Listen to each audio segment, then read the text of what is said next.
When I mention the name Elon Musk, what pops into your mind? Barack Obama, Ronaldo, Bieber? What are you thinking about now? Combined, these four individuals maintain more than 1 billion followers across social media. They generate billions in revenue and undoubtedly influence our society's purpose and direction.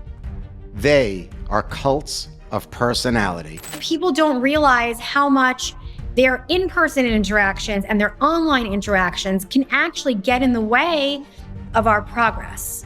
So my stance is, instead of just letting things happen to you, why not think about how you can match your own self-reflection to everyone else's public perception? But how did they build their personal brands? How has their public image been shaped? Why does the global media position them in a very particular way? I feel very confident that when you show people what you can do and you take control of that narrative yourself, people start to think of you that way. Aliza Licht is the best-selling author of Leave Your Mark and On Brand. In a fascinating discussion, Aliza joins me on this episode to provide a comprehensive roadmap to building your personal brand. Want to be a celebrity? Meet Aliza. Want to earn millions? Meet Aliza. Ready to conquer the media? Meet Aliza.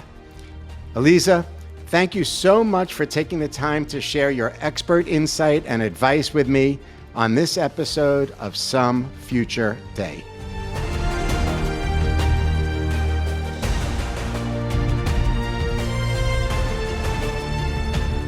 Aliza, hi, it's so nice to have you on Some Future Day. How are you today? Mark, I'm so honored to be here. And I was really looking forward to this recording. I am thrilled to be here and I'm doing great. I love how our worlds align and in many ways are parallel with regards to fashion and media. I know you've been in that space for more than 2 decades now, roughly 25 years. And congratulations on I believe it's your second book now. Thank you. An acclaimed author. But let's start all the way back because you really were super groundbreaking in the fashion industry with DKNY PR Girl. And I just think it's such a fantastic story for everybody to know about. I mean, there's no doubt about it. You really did break ground with that. Could you tell everybody a little bit about what social media was like during that time period and what you created as the person running Donna Karan's PR during that time period? Well, thank you for that. So I was actually the SVP of Global Communications. So Patty Cohn, who was really the matriarch of communications, Donna Karan, and my mentor. In 2009, if you think back, brands were on Facebook. They had Facebook pages. And like many organizations in fashion, we're a little slow on the uptake, especially in the luxury space. And there was this, I would call it snobbery. If you think back to a time where even a lot of the French brands were we're never going to have e-commerce. We're never going to do this online thing. And then, luxury was late to it. Everyone was late. So 2009, we're sitting around a team marketing and communications meeting, talking about this newish platform called Twitter. And talking about how we feel we should get on it. And because I was a publicist, I was scared that Donna Karan, the person, which is also the brand name, would be assumed that she was tweeting if the handle on Twitter was @Donna Karan. Okay, makes sense. Makes sense, yeah. Yep. So, and the brand itself was called Donna Karan New York, but that was too long, too many characters for a Twitter handle. So it was the same timing as Gossip Girl season 2. And I said, what if we just take a page from their playbook and make it anonymous? We can create a character that can be represented by a sketch. No one has to know who this person is.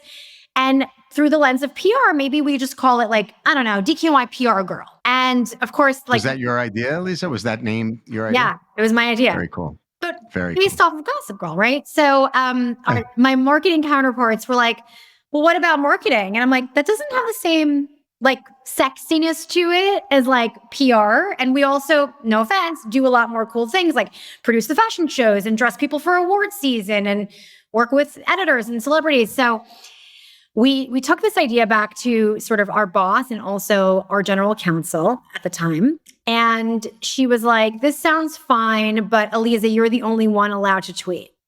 And I'm like, okay, I don't even know what that means, but sure. I've never been on Twitter. I have no idea. So it really was, Mark, like initiation by fire. Everyone knows to keep the secret. There was about 5 people who knew in the company. And I just started tweeting. And what I learned very quickly is what generates engagement and what doesn't. So for example, promoting a sale of handbags, not going to generate engagement.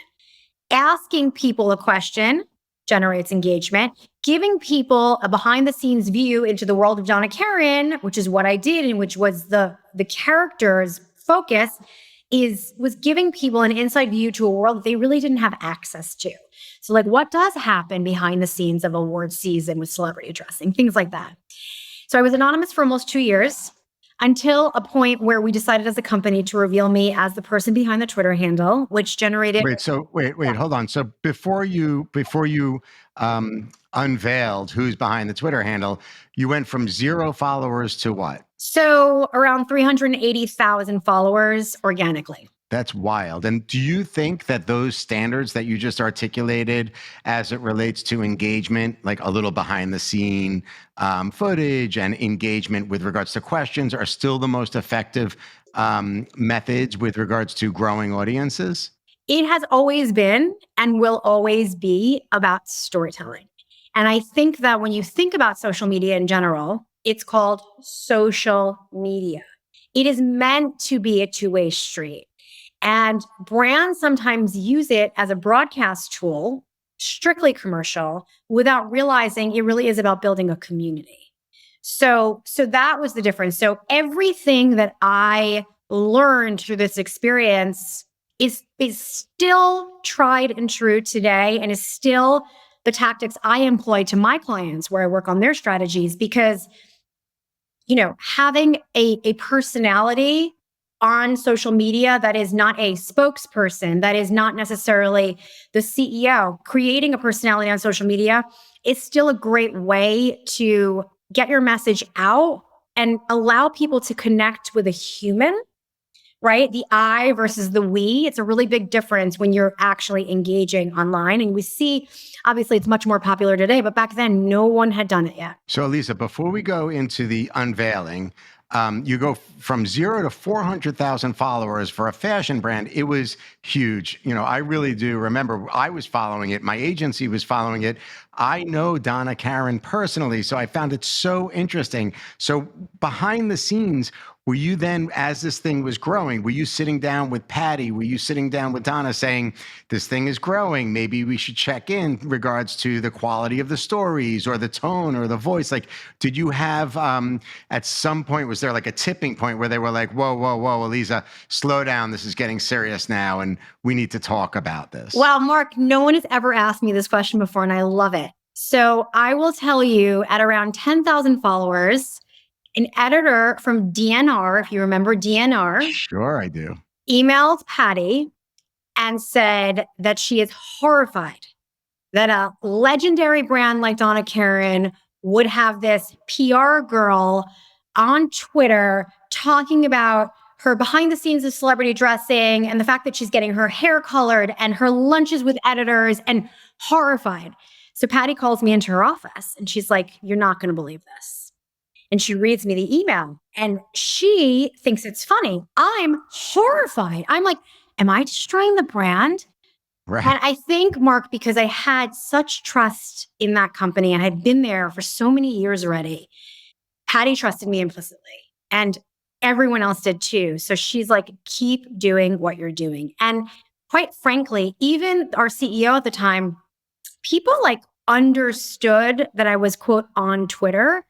But when you're not part of a social media platform and you're just hearing about it, you don't really understand the magnitude of what that meant. So I remember one day doing like a demo to my CEO in a conference room, And I just pulled up Twitter and I said, okay, it was Mark Weber. And I said, Mark, just wait. I'm gonna ask the community a question. And I said, hey guys, I'm trying to explain Twitter to my CEO. Say hi to him and tell him what country you're in. Thousands of people responded. So powerful. Like probably representation from 200 countries around the world. Incredible. He was blown away. And I was like, this is like our own little focus group. Donna never really understood. Like she knew that I was doing something, but I don't think, because again, she wasn't on the platform, but again, I had management trust. And without that, this never would have happened. Well, I have to tell you, like from my perspective, it was really interesting because I've always personally been a fan of Donna Karan's work. And I think back then Peter was doing a lot of the more luxurious stuff. And I'm a big fan of his work. Yes. But what you did for that brand is you added another dimension of relevancy to the brand. It was missing that youthful, as you're saying, like that urban New York City spirit of fashion, right? Of 7th Avenue. It was incredible what you brought to the brand. So, all right, fast forward. Now, everybody's wondering who's behind this account. You're growing it. The whole industry is watching you, right? Like literally, you know this. Like every brand, whether it's in New York City, in Paris, in Milan, in Tokyo, they're watching what you're doing on Twitter. They're jealous. They're trying to figure out. They're trying to create personalities of their own. Why would you reveal who you are? Why did it become important for you at almost 400,000 followers to say, I'm the person behind it? So I'm going to answer your question in a second, but I want to go back to one important thing because Donna herself really only spoke to Donna Karan New York, the luxury brand. Jane Chung, who was the head designer of DKNY, was press shy. So I filled a void of brand voice for DKNY where there wasn't really anyone speaking. So I just want to say that because that is also why it was very sticky in that regard because I was the voice, almost like a micro brand within a brand. That's very corporate, Aliza. I mean, the truth is that from the consumer's perspective, you were the Donna Karan brand. I mean, I can't speak for the consumer. I can tell you that that's how we saw it internally of just like, Donna really, for whatever reason, she really only spoke about collection. Felita Harris, who is one of the VPs of sales for Donna Karan, one day, I mean, it's really her. She was the one. She's like, Bergdorf came in for market, Saks came in for market, trying to sell them the collection. All they want to know is who is DKNY PR girl. And she's like, and it got me thinking, why are we not leveraging this? Why is it a secret anymore? It's been almost 2 years. And also you have to remember, this was at a time where social media conferences started popping up and everyone was like speaking at these conferences. So she sort of mentioned it and I was like, yeah, I mean, I don't know. It's fine. Like whatever. But it was a burden, to be clear, because it was very hard to keep it a secret at that point too. Until one day I got a call in my office from Teen Vogue, someone calling Aliza Licht, saying, hi, Aliza, we would really like DKNY PR girl to come speak at our conference, our social media conference. And I'm like, oh, well, she's anonymous. So, I don't think that's going to be possible. And they were like, well, maybe this could be her big reveal. And they were like really pushing it. So I was like, yeah, I'll get back to you. And I went into Patty's office and I said, this is so funny, but DKNY PR girl was invited to speak at a conference.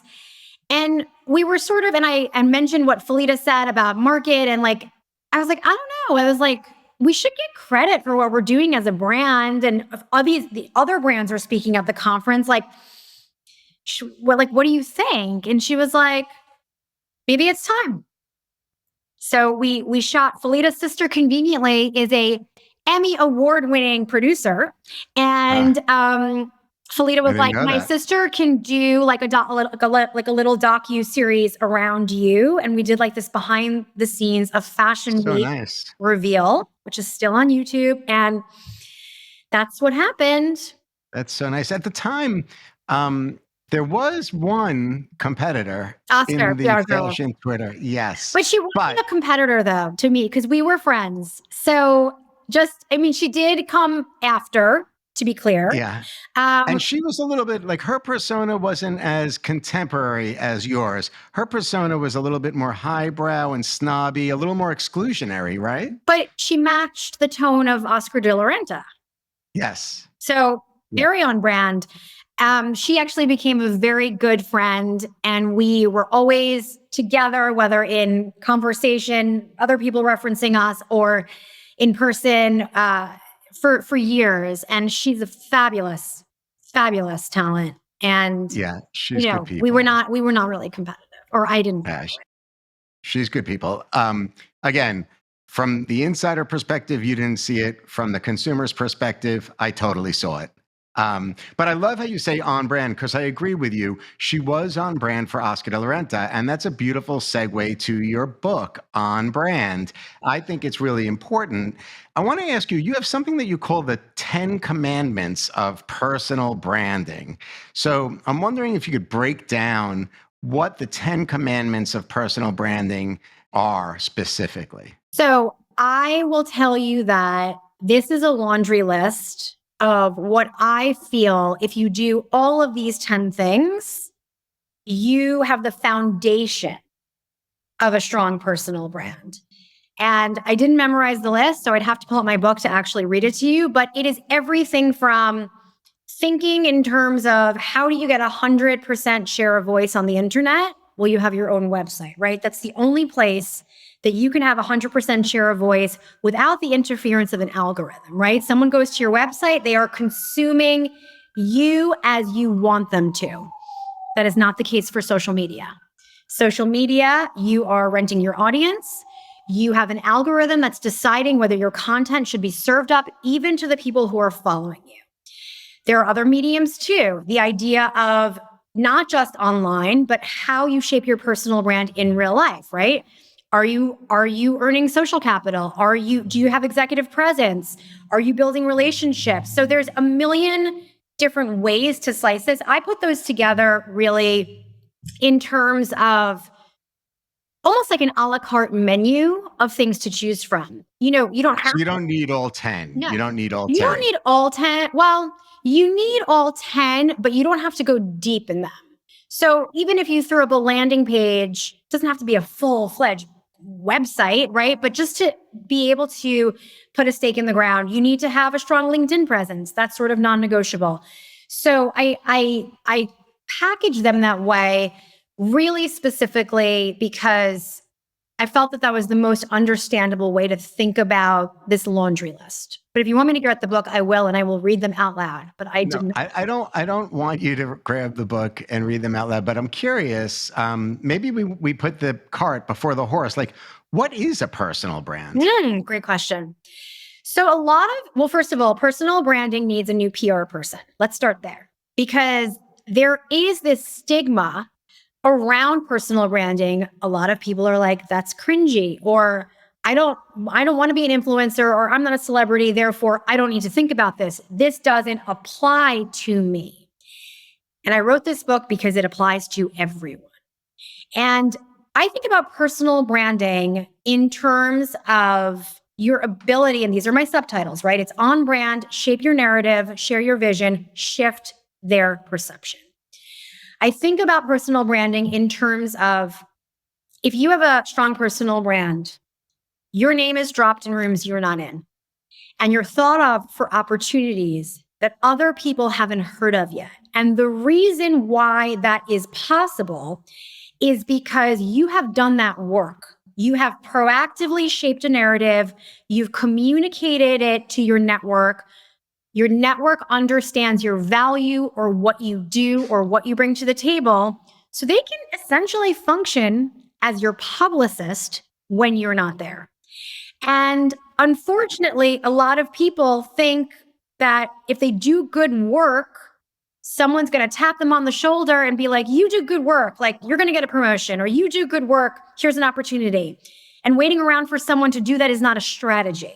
So this whole idea of a personal brand is really focused on building equity in your own name.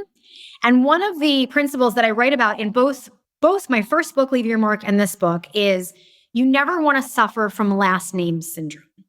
You asked me a lot of questions about DKNY PR Girl when we started. I was suffering from last name syndrome, and you will understand what I mean immediately.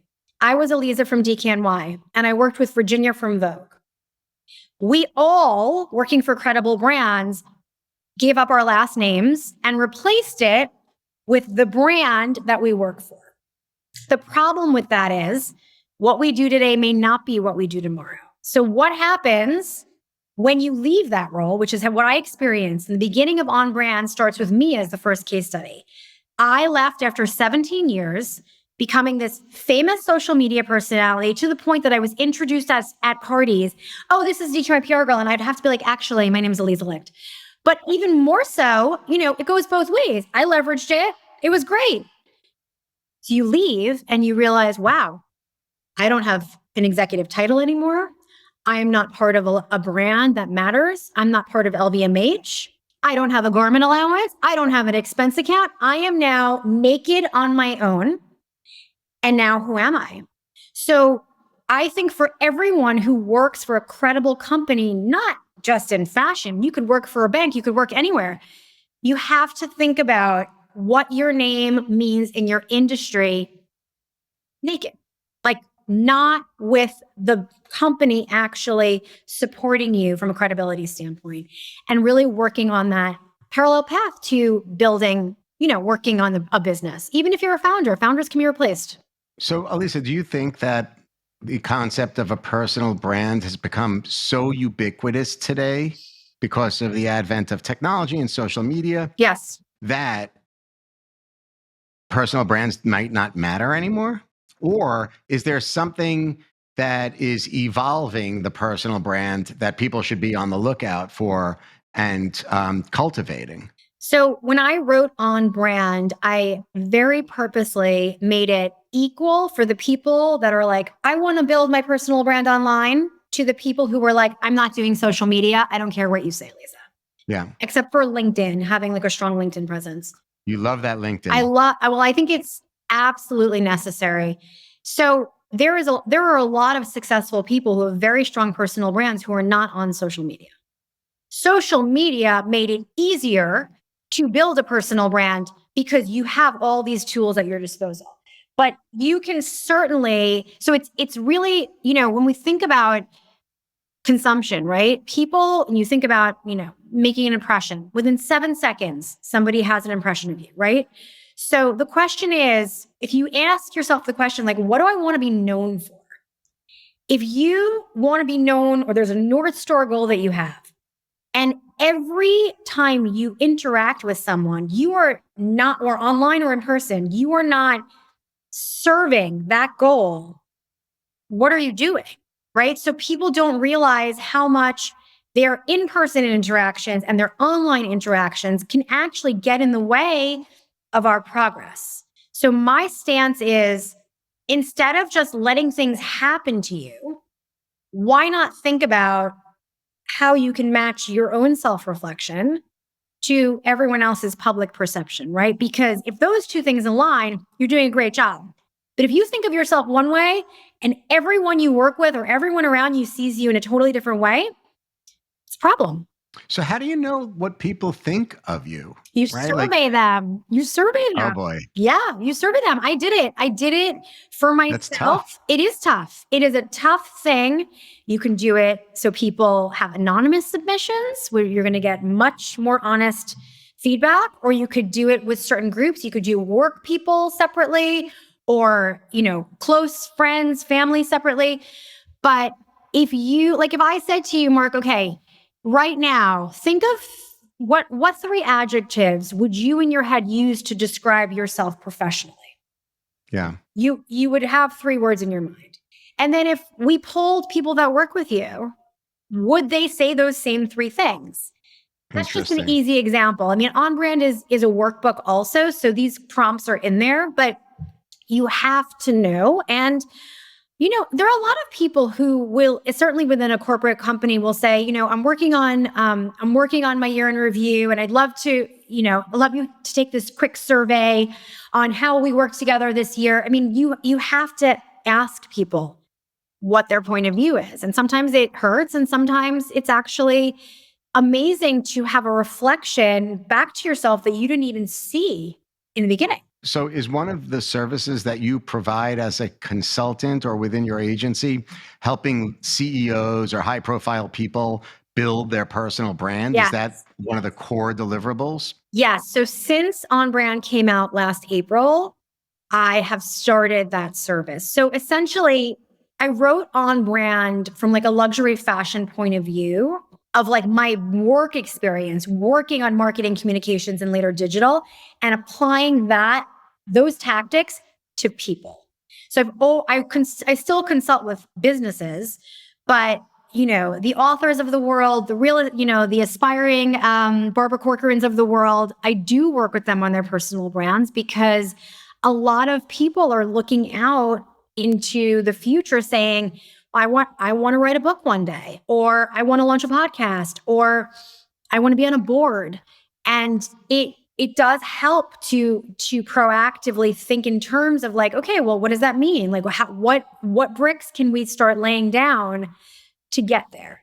So Did you work with Barbara Corcoran? Is that one of your clients? No, but I have a few real estate clients who are all aspiring to have that sort of empire. Do you have like who can you mention a household name that my audience might know, might be familiar with, who you've helped build their personal brand? I don't know about household names because I think that they probably wouldn't know them. But for example, my client Liz Elding, she's one of Forbes' richest self-made women in America. She co-founded the largest translation company in the world called TransPerfect. Wow. And she came to me last year through actually an author who edited my book On Brand, Jennifer Lancaster. She introduced me to her and she said, listen, this woman is a powerhouse. She's one of Forbes' richest self-made women. She's incredible.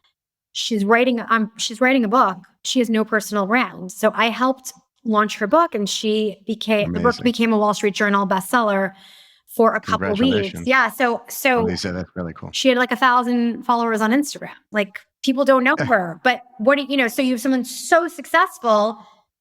So how do you get people to buy that book? So it's funny when you look at personal branding, like one might surmise that the upshot could be money, it could be fame, it could be influence, all of these different things. And for someone in your position, I would imagine like you need to not just look at what's happening in the zeitgeist with current high profile personalities, like maybe a Barbara Corcoran, but I would imagine you're also studying historically big personalities too. I'm really not studying anyone, to be honest. And no, I'm just being totally honest. And I think this goes back to my strategy with DKNY PR Girl. I refused to follow other brands back then. I still do. I never wanted another brand strategy to be in my head. So I have blinders on and everything that I do is self-taught and gut intuitive. So I would say the majority of clients at this very second are people who are also like want to build a personal brand, but are super uncomfortable putting themselves out. What are some of the reasons why they're so uncomfortable?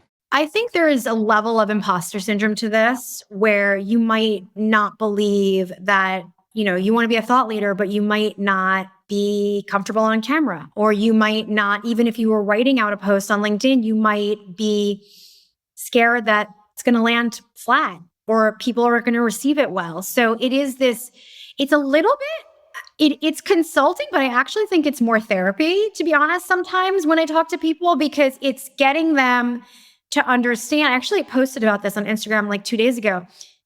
You have to give yourself permission to take up space. Like so what is imposter syndrome technically? It's like basically the individual doesn't think that they could be what they're aspiring to be? Yeah, it's like, I'm not worthy, I'm not smart enough. There's so many things you can tell yourself to count yourself out. And one of the things that I recommend, and I talk about this a lot, is really, one, rebranding the fear, right? Identifying it, understanding where it's coming from, and then giving it a new angle, right?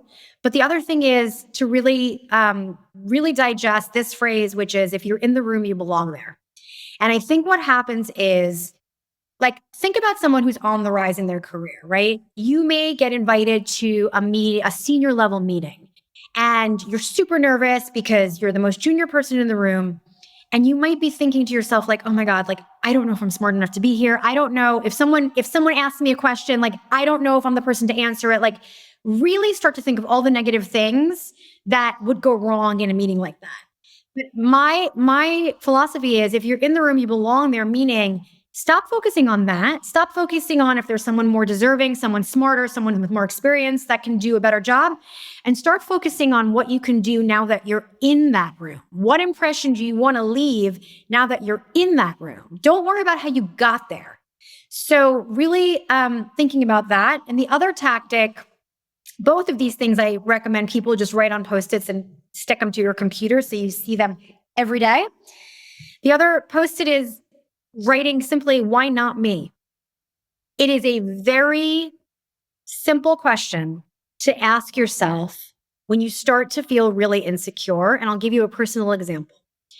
When I left my corporate role, I left Anna Karen, I consulted for a while, then I went back in-house to Alice and Olivia for a couple of years as head of marketing and communications.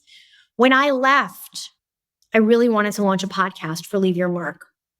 And I met with every single production company from Spotify to Audible, you name it. And every single person that I met with turned me down. I didn't have a big enough audience. I wasn't a celebrity. They're really focusing on celebrities now. It was one no after the next. And I got really bummed about it. And then I'll never forget, I was in my bed. I was like on my computer one night and I said to myself, well, why not me? Like, I've always wanted to be Oprah. Like, why can't I have a podcast? So I literally Googled, how do you do a podcast? And I learned how to do a podcast and I spoke to friends who have a podcast. So the point is, you can't answer that question because it can be you. But if you're going to psych yourself out because everyone says no to you, well, what if you do it anyway? So, but how did you, at that moment, you're lying in bed and you're thinking about rejection after rejection after rejection, feeling shitty. How did you motivate yourself to overcome that adversity and say, you know what, I have the strength inside. I'm a strong person. I'm going to go ahead and move this forward anyway. Like, where did that strength come from? How were you motivated as an individual that's been rejected over and over again to launch into this awesome career that you have? So I would say that I really, when I thought to myself, like, why not me? I guess that came from a place of knowing who I am. I have a very clear sense of self. And I am someone who knows what I'm great at and I know what I'm not great at. And I know that I'm really great at interviewing people. So in my mind, I was like, I know I could have a podcast. Like, this is something that I know I could do. They're telling me no, but why are they in control of my future success? Like, who gives them permission to decide whether I can do this or not? So it was a little bit of like taking back control over, like, well, I can take this into my own hands.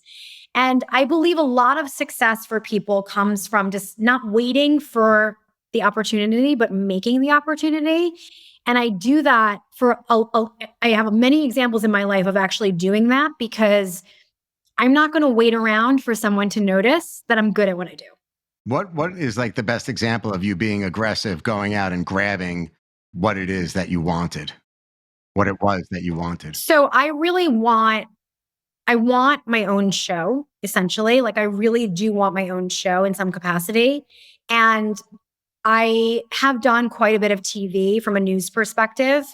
And post October 7th, I have been curating news that I think is important for people to know. And one night, there was so much news and I wanted to talk about all of it. But, a 90-second reel is only so long. And I thought to myself, you know what? I'm going to make this into my own mini show. And of course, I'm a brand girl. So immediately I'm like, I'm going to call it the Daily Salad.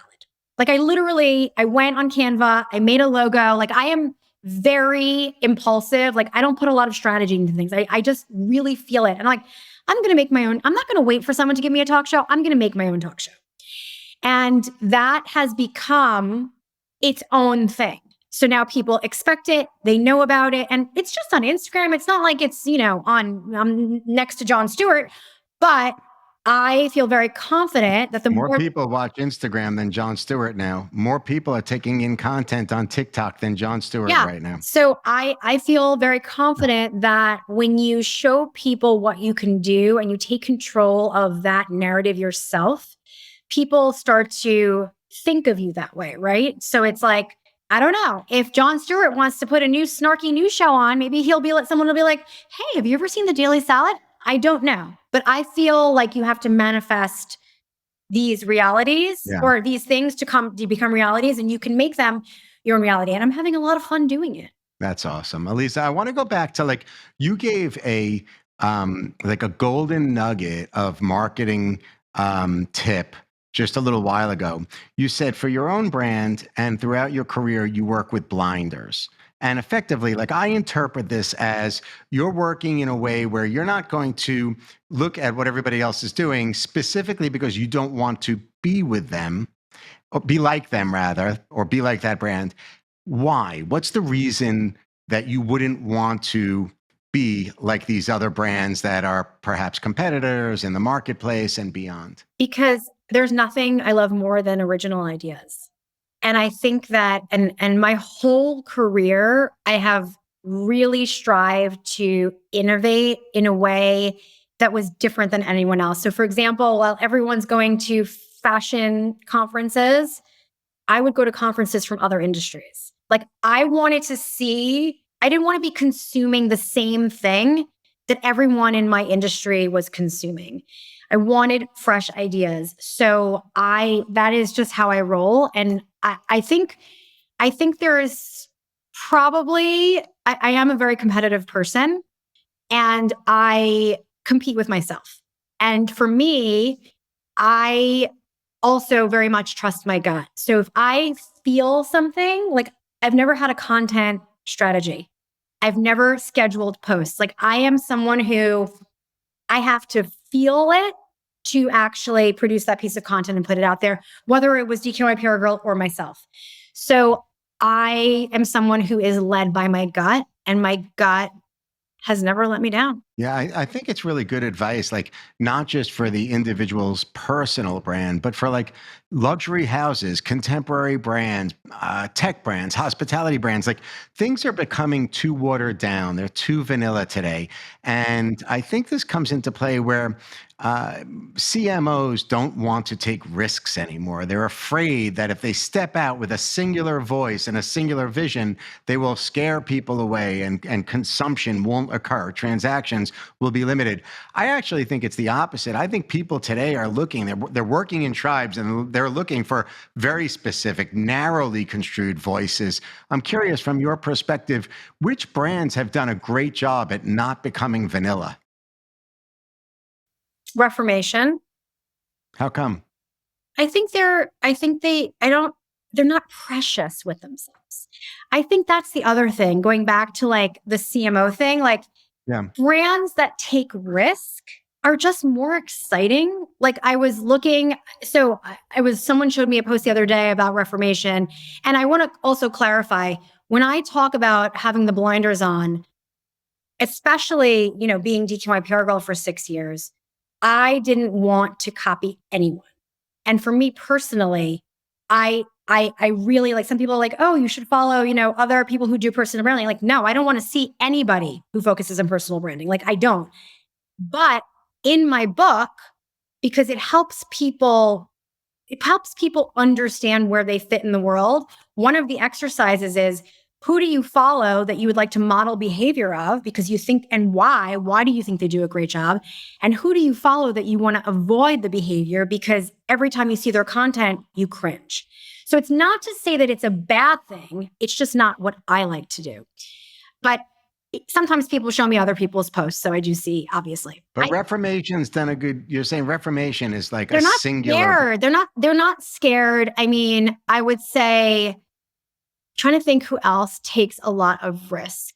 Obviously, What happens? Like, I don't even remember. Like, when's the last time a brand took a risk and failed and then went out of business or something terrible happened? Like, have you ever seen, like, who could you reference? Not a personal brand. I'm talking about corporation. Well, I mean, Budweiser had a little bit of a tough time last year, right? With Dylan. I think, the world is very polarized now. So you may choose an ambassador as your face of your brand, and 50% of the population may think that that's a bad choice. But do the brands care? Like, for Oh, example, they cared. They lost before the major. pandemic, Nike hung its hat on social justice initiatives. And it seemed like they alienated 50% of their existing fan base. But yet today, the company is stronger. And frankly, the brand has more equity than it has historically. So are some brands Teflon? Like, do they just not get hurt from any risk or any decision that they make? Because here you are, you're saying Budweiser took the risk. Nike took a very similar risk in the social justice landscape, but yet Nike's thriving. So Budweiser got hit hard. Bud Light. It was Bud Light specifically, right? yeah. So I think those are two very different brands. I think one, they have to know who their audience is. Yeah. And their for sure. audience, Budweiser's audience, or Bud Light, whatever, I don't drink it. Bud Light. Bud Light. That's not who they want to see as holding a can of soda, right? Or beer, rather. Nike is best in class. Nike, I think also you have to remember, like, after the social justice sort of uprising of 2020, there was this moment where it was like almost like Nike doing that with Colin was almost the first example that you were like, wow, this is really a stake in the ground. And then other companies started putting a stake in the ground in different ways, right? We've come a long way since then, where I think we're at a point now where companies are sick and tired of having the consumer tell them what to do. So I think there's management that has a point of view. There's brands that have a core value statement where they're like, this fits within our brand guardrails and we are going to do it. And I also think we're at a point where, and this is not like, a zero-sum statement, but cancel culture doesn't really exist anymore when you think about it. We've gotten to the point where it was so prevalent and people got taken down, and then they sort of came. They didn't kill anyone. People have bounced back. So I think that everyone is at a point where, one, I don't think they want to hear from companies anymore on any of these issues. I think we're actually at a point where people just want to buy a product and not have to think about anything political. But that's my take. Just going back to your comment regarding cancel culture, do you think that we're at a place where people are so afraid of cancel culture that they are just not expressing what they actually want to express? Well, I'm sure many people don't express what they actually want to, but I also think that it is a very effective way to build a following, to have a very strong point of view. And even a controversial point of view will get you a very strong following. So in On Brand, I talk about this. The title is, "Can we please cancel culture?" And the chapter is about what I call zero fucks given branding. I hope I can curse on this show because I just did. The chapter is called Zero Fucks Given Branding. Who does that? Donald Trump does that. Elon Musk does that. Anna Sorokin does that. It is this mentality that I don't care if I offend you. Your opinion doesn't matter to me. I will find my audience. And they do. The trick is you have to have the stomach to deal with the haters. But those personalities, they don't care about their haters. Their haters fuel them. And just like a car crash, their haters love to watch them. So when you think about Donald Trump joining TikTok, like a week ago? He has 5.6 million followers. I'm sure half of those people hate him. They want to watch the car crash. They want to watch it. They want to watch. It's entertainment. So let's go back to personal branding since you're kind of like reverting back. I want to play a fun game with you. Basically, I want to see who you think has done a better job. So, for example, starting with just pure personal branding, who's done it better, Elon Musk or Kim Kardashian? You Personal have to pick one, personal Aliza. This is branding, not their business. personal branding, not their business. This is I Kardashian, Kim, or Elon? No, it's a great question. I think that Elon has, because Kim, you really don't get a sense of Kim. Her brand, her personal brand to me is not as defined. I think she's done an amazing job with her brand, her Skims brand, and what she's been able to build. But I can't tell you, I have no idea what her point of view is on anything, essentially. Like I don't feel like she speaks a lot. You can see her and you can watch her show, but personally, aside from like what she aligns with materialistically and how she lives, I don't get a sense of her brand other than excess. Elon is very outspoken. I could create a map today of every single thing that he is for and against. And I also think that he's very clear on where he stands and he doesn't care if you agree or not. She's, more wishy washy in between. Like to me, I don't think she has such a strong presence as an individual. She has a strong brand as a business. That's just my point. Okay, let's shift gears for a second and think in terms of more of a nightmare type of personal branding situation. Like these are people that built up amazing brands and then just absolutely destroyed it, shredded it. Which one do you think is the worst scenario? Michael Jackson or Diddy? Oh gosh. I think the proof is in the pudding. I think Diddy, at this very moment, also because Michael's music lives on. Like even after everything we've seen, every single thing we've seen, Neverland and the pedophile, all that stuff, no one ever pulled his music off of iTunes or Spotify. Like he I was agree. not canceled, right? So it's a Teflon brand. That brand is so It's a strong, huh? Teflon brand. And that is an interesting segue would be that does genius level talent, is that the loophole Right. for cancel culture? Because It's no like one's picking kryptonite. up that music. Superior product, extraordinarily talented. You could look beyond it. So, like you had mentioned earlier, Roger Waters and Pink Floyd. Can you, assuming you're a Pink Floyd fan, can you look beyond Roger Waters' anti-Semitism? No, because he has what's more than quadrupled. He keeps on doubling down on it. Like he is, every time he speaks, he reinforces his hatred of Jews.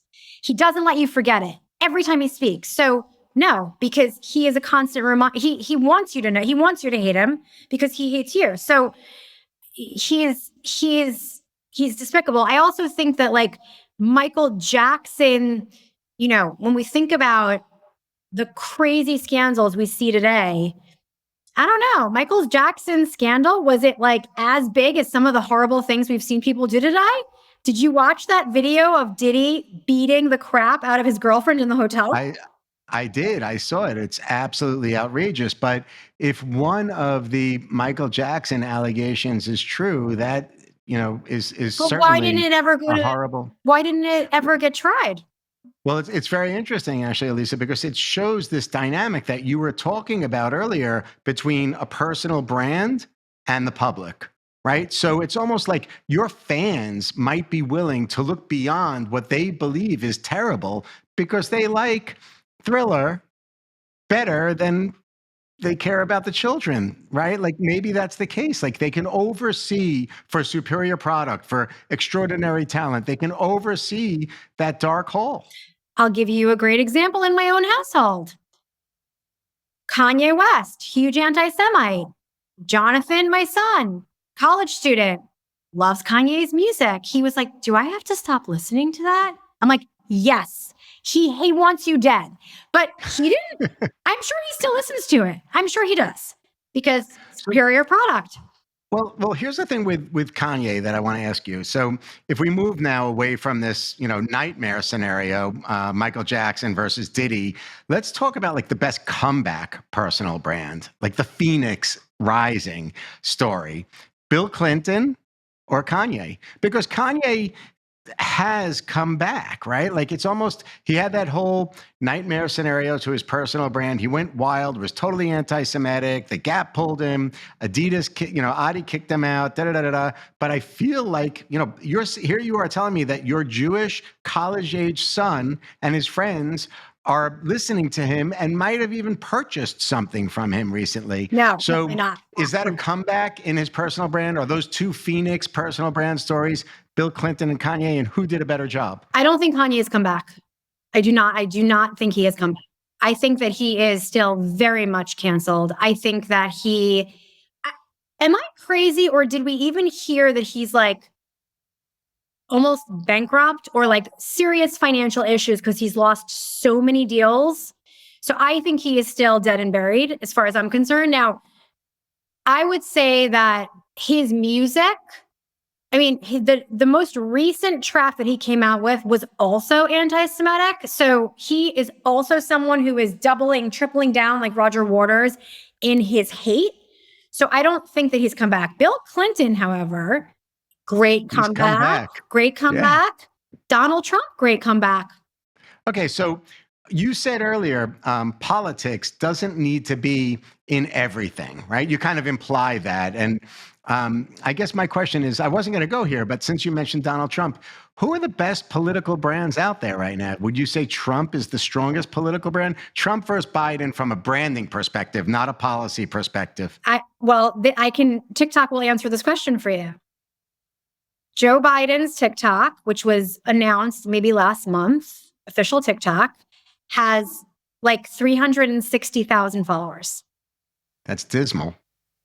Sticking with the political personal branding, who do you think has been doing a fantastic job at personal branding in American politics as of late? John Fetterman. I totally agree. I want to hug him. I love him.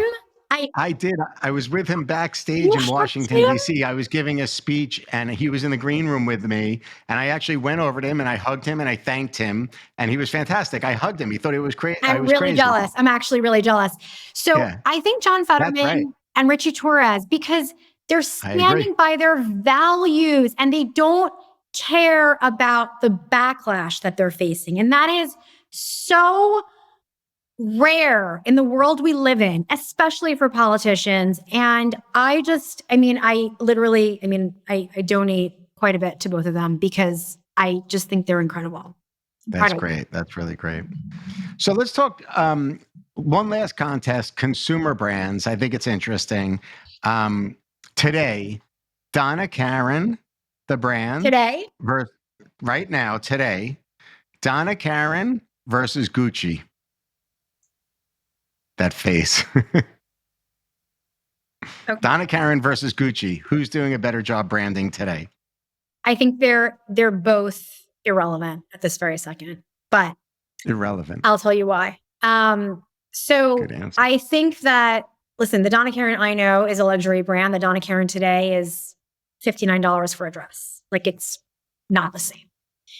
And I don't think that it actually matters. I think when you see, and there has been quite a few people on the red carpet this year who have been wearing vintage Donna Karan, which shows the longevity of the original designed by Donna Karan herself collection and the design integrity of that brand, which is not the same as today, new ownership, new everything, has staying power. Because now we're more than 30 years beyond, what it launched in 1985 was the first collection. Gucci has reinvented themselves so many times. And I remember when Tom Ford started at Gucci. I know all the moments of this sort of reinvention. I think at the point that Alessandro left was at the point where we stopped caring about it. And it started to become overdone and old. And I do think when you have teenage kids, it's like having your own focus group. So I also like to see what my kids gravitate to or my kids think are cool. And there was a moment in time where Gucci was everything. And my son Jonathan was very good taste. Like, he really doesn't look at that brand anymore, and I don't look at that brand anymore. Which brand does he look at? What do New York City cool teenage kids need now? Need or like? Want. I mean, he has extremely expensive taste. Loro Piana is and what's interesting about Loro Piana is the quiet luxury aspect of it, where it's truly, if you know, you know. There's no logos, there's no anything. You probably, if you don't know it, you would never look at it. But if you see someone wearing it and you have a discerning eye and you understand fashion, that says something about who you are. Top of the pinnacle, undeniable. I totally agree. Aliza, let's get back to personal branding. I got a couple more questions for you, and then I'm going to let you go. Yes. When should a person start personal branding? Oh, in high school. And I'll tell you why. Because I actually spoke to my son's graduating class before he graduated high school. They called me in, the school called me in to do an on-brand talk, because these kids are starting their internships, they're starting interviewing, they're starting to show up in the real world as adults. What they do online matters. So truly, high school. I would say my first book, Leave Your Mark, is definitely that's really a career guide of like how work works, touching on some personal branding, but not a lot. But on brand, I forced him to read it. He did not want to read it, even though he's my son. Forced him to read it because so much of understanding how it's not about networking, it's about relationship building and how you cultivate, your network is your currency. And that starts the minute you start going into a work environment. It starts in college when you're joining clubs. So it truly is something that needs to be thought of way earlier than people think of it. What about on the other side, Aliza? Is it ever too late to concentrate on your personal brand? I don't believe it is. I just think you have to be willing to put in the work. Is it easy to reinvent yourself? I think it is if you put in the work. So On Brand has these mental gymnastics exercises, and the workbook pages are built into the book, both hardcover and paperback. I have friends who were like, "Oh my God, I loved your book. I read it. I didn't do the exercises though, but like I love them." And I'm like, "But you need to do the exercises, because I can't hand you your personal brand." Aliza, have you reinvented yourself a little bit? Like, your personal brand Many is kind of times. interesting, but I mean, right now, specifically, Totally. you've gone from fashion and luxury and media, and right now you have a very, very strong personal brand as it aligns with Israel. Yes. So I have reinvented my brand twice personally, and especially thinking and obviously creating a personal brand really for DKNY PR Girl in of herself, if you think of her as a character. I wrote a piece on LinkedIn that was titled, "Being a Jewish Activist Wasn't on Brand for Me." I didn't think it was on brand for me. And I wrote about this idea of how our brands can evolve and how you think in terms of what might be right for you today may be different in a year from now. So I wrote a piece on this because I think it was very important to talk about the fact that I didn't see myself that way. There was zero interest in becoming an activist in any way, shape, or form. And I didn't see it as something that I would do, but that is what has happened. So I wanted to talk about it from a brand perspective, because I think, part of what I write in On Brand is like, it does matter what you choose to align with. When we think about what's on brand for you, it's what you say, it's what you do, it's what you don't say, it's what you don't do, it's what you choose to align with. It's in your mannerisms, your attitude, your energy, like all the things. So I didn't identify as that, but it became that. And I wanted to acknowledge it and sort of memorialize this moment of change, because I thought it was really important to do that. I agree. So, Aliza, every single guest I have at the end of my show finishes a sentence for me. I start with the beginning of the sentence by highlighting the name of the show, Some Future Day, and then I allow for my guest to finish it. Are you game? Yeah. Okay. In some future day, artificial intelligence will impact personal branding by... Well, it's already happening now. Today is future. Today is the future, right? Artificial intelligence will impact personal branding by making it easier to become who you want to be through a myriad of ways, not just through technology and tools, but also through the idea of truly reinventing yourself and creating a new persona for yourself that doesn't exist, but could exist depending on the circles you travel in. Like right now, we know you can have an avatar, right, that represents you in the metaverse. One day, that might be how we all communicate, by our avatars. And I think, that is really, I use a lot of AI in a lot of the work that I do. So I feel like that future day is now, really. I love it. Aliza, thank you so much for being so generous, not just with your time, honestly, with your thoughtful insight and storytelling. It's really been an enjoyable conversation for me. Is there anything else that you'd like to add? Do you feel like you want to put a cherry on top with anything? Well, first of all, thank you for asking such great questions, Mark. I really enjoyed them. And I would say this. I think that I want to leave people realizing that being self-reflective in everything that you do is actually a luxury of time. People don't take the time to really think about, what do I want to be known for? What is my North Star goal? And I think it's a luxury that people should afford themselves. And one of the things that we didn't touch on in this talk, but I'll leave people with, is repetition is reputation.